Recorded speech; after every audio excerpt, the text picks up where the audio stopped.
Kevin Gordon here from Autosavant.com with our video review of the 2012 Mercedes-Benz ML63 AMG. First and most important part is this. The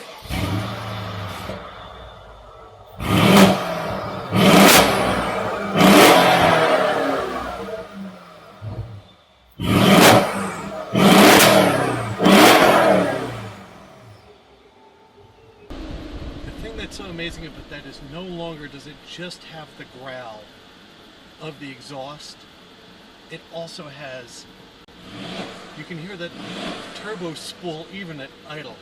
It is just a beast.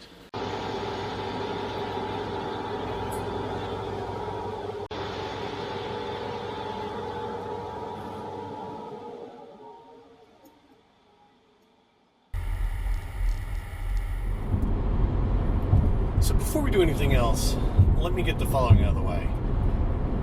As I talk about the 2012 ML63 AMG, I'm not going to give you a bunch of hyperbole. I'm not going to try to relate it to some kind of single malt Scotch whiskey in comparison with, Ace of Spades champagne or whatever the heck Jay-Z drinks these days. I'm going to try to give you as much of an idea as what it's like to drive it, live with it, and what is it really as a car or mid-size luxury SUV?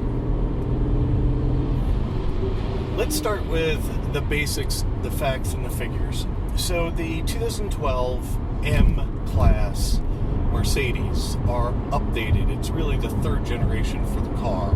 It's a little bit longer, a little bit wider. I think it's an inch or under an inch in both of those, and a little bit lower.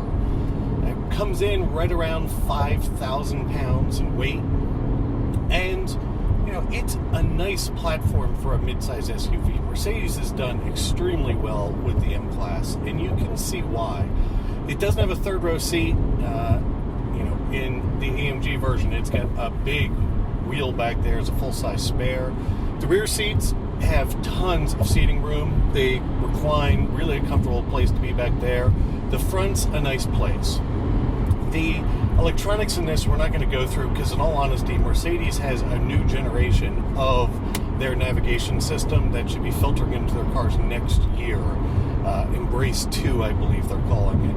And what I can say about this one is it works. The voice controls, will get you where you need to go, but it's far from being the newest of the systems out there. And as a result, it really doesn't have all the capabilities or all the refinement of some of the newer systems. It does have a wheel, it does have a back button. Those two things are pluses. You get Bluetooth streaming for the phone and all that fun stuff. All that's pretty much worked as expected. The stereo's a Harman Kardon unit.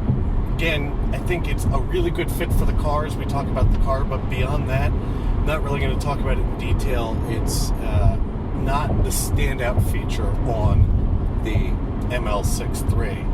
The standout feature of the ML63 is that 5.5 liter AMG twin turbocharged V8, which in its base form makes 516 or 518 horsepower. But in this one, with the performance pack, for $6,550 as an option, you get 550 horsepower and 560 foot-pounds of torque.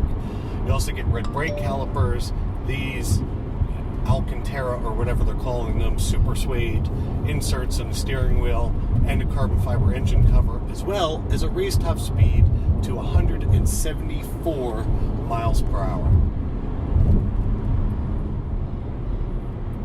Now, please allow me to get my complaints out of the way, because there actually are a few on the ML. One, the nav screen at night, I can't figure out how to get it to be any less bright than it is, and it is overly bright. It's distractingly bright.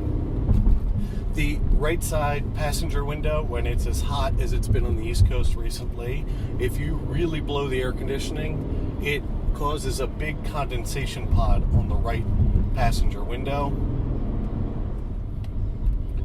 Also, Mercedes and the way that they're doing their stalks on the steering wheel has changed. So now your turn signal indicator is finally at about the 9-10 o'clock place where you'd expect it to be. The cruise control has now moved down to the 7:30, 8 o'clock place, which would make sense on most cars that aren't a Mercedes. And this knob over here is what you use to put it in drive and park and reverse and all that stuff.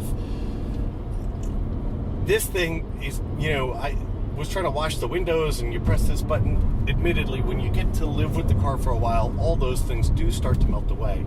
But it's just a little odd that Mercedes, who's been so sort of stubborn in their resistance to how they did their stocks, have changed, now moved to this, and still it's not the most of intuitive systems.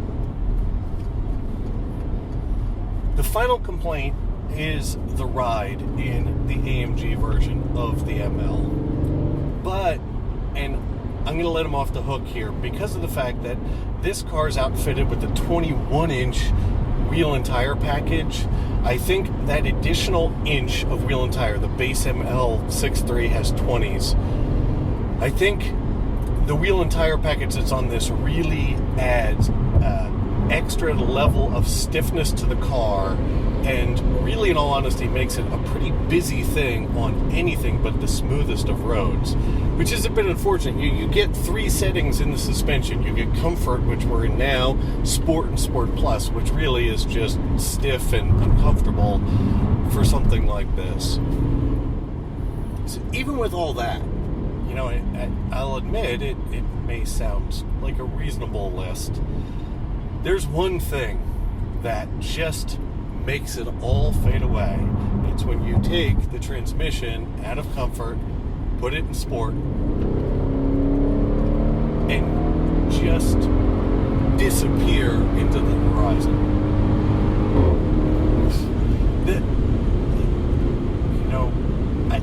In thinking about this car, and I have to be honest, I've never had a harder time summing up my thoughts and feelings on a car. I went all over the place. I tried to compare it to hot rods. Is this the true definition of a modern hot rod? Well, no, because it's not concerned with being the lightest thing out there. And really, the true definition of core hot rodding was to add power and remove weight, which in a 5,000-pound SUV doesn't apply.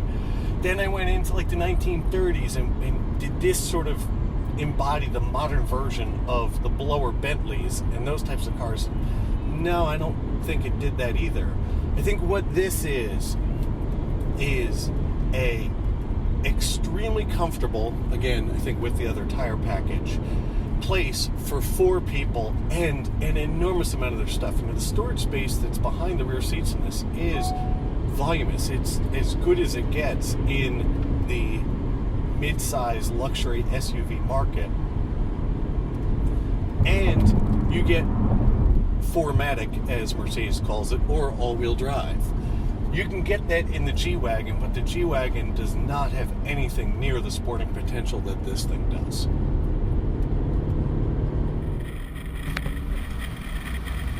So as we go through some driving footage, and apologies for the sound from the GoPro, but I wanted it to be as raw and unfiltered of the sound from the back of the car, as well as to be a chance to show you what the suspension is really doing on that 5,000-pound SUV.